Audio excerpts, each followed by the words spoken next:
수익을 위한 첫걸음, 오늘도 기관과 세력들의 정보를 토대로 확실하게 포트폴리오 잡아드리겠습니다. 방송을 시작하기에 앞서서 여러분들의 좋아요, 구독, 알림 설정해주시면 너무나 많은 힘이 됩니다. 오늘의 방송 시작해보도록 하겠습니다. 두산로보틱스 이번 주에 가장 핫한 종목이 아닐까 생각이 됩니다. 이제 코스피의 데뷔를 곧 하게 되는데요. 관련 내용 알아보도록 하겠습니다. 두산로보틱스의 경쟁률이 좀 낮았던 것 같아요. 수요 예측 경쟁률이 조금 낮게 나왔다는 평가가 있는데요. 투자자분들이 사실 오늘부터 두산로보틱스가 청약에 돌입하기 때문에 청약에 앞서서 굉장히 많이 기다리셨을 것 같습니다. 수요 예측 경쟁률이 청약에 앞서서 이 공모주에 청약을 넣을지 말지를 결정하는 중요한 판단 요소라고 알고 있기 때문인데요. 아시다시피 수요 예측이라는 게 일반 청약 이전에 진행되는 단계로 기관 투자자들이 참여하는 청약입니다. 여기서 기관들이 제시한 물량과 가격으로 공모가나 경쟁률이 확정되는데요. 이 결과를 토대로 일반 투자자분들도 이 기업이 상장 후에 얼마나 흥행할까 이런 부분을 예측할 수 있는 단계이기도 합니다. 두산로보틱스의 기관 투자자들의 수요 예측이 지난 18일에 끝났습니다. 근데 최종 경쟁률이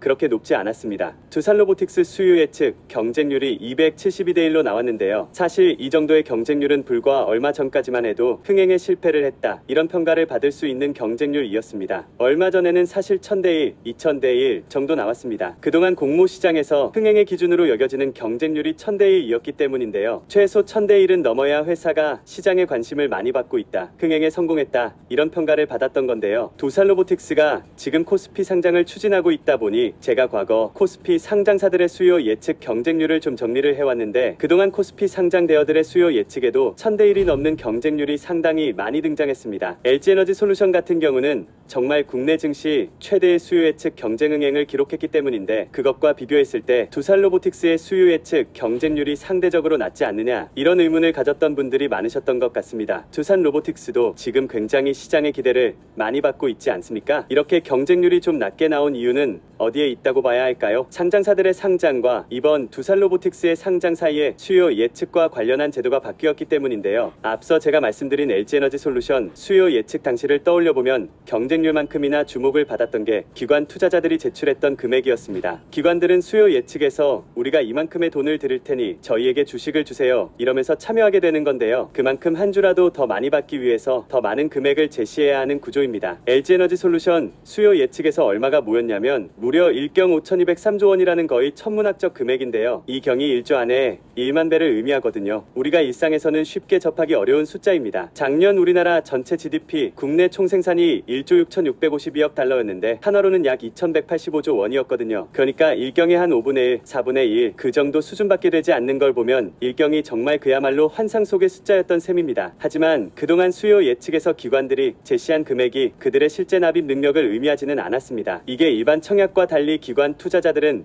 그 수요 예측에 참여할 때 증거금을 따로 제출을 하지 않거든요. 그러니까 그냥 숫자로만 적어서 내면 되는 거라 막 써서 냈다고 볼 수 있습니다. 그래서 실제로 LG에너지솔루션 수요 예측 당시에 순자산이 1억 원 밖에 되지 않는 기관이 제시한 금액이 9조 5천억 원이었습니다. 이런 극단적인 사례도 발생하다 보니까 금융당국이 제도를 손질하게 된 겁니다. 기관들이 이렇게 과도한 금액을 적어내다 보니까 공모주 시장이 왜곡돼서 이제 금융당국이 제도를 손질을 했는데, 달라진 제도 좀 알아볼까요? 금융당국이 올해 7월부터 증권 신고서를 제출한 기업들을 대상으로 기관들의 실제 납입 능력, 주금 납입 능력을 확인하기로 했습니다. 그래서 상장 주관을 맡은 증권사들이 각 기관 투자자들이 제시한 금액을 보고 기관들의 운용자산 같은 것을 토대로 납입 능력을 좀 확인을 할 의무가 생긴 건데요. 실제로 허수성 청약이 금지된 7월 이후에 수요 예측을 진행한 기업들의 경우 수요 예측 경쟁률이 전반적으로 크게 낮아졌습니다. 모두 하향 평준화된 것으로 보이는데요. 큐리옥스 바이오시스템즈, 빅텐츠, 인스웨이브 시스템즈, IMT, 레비코퍼레이션,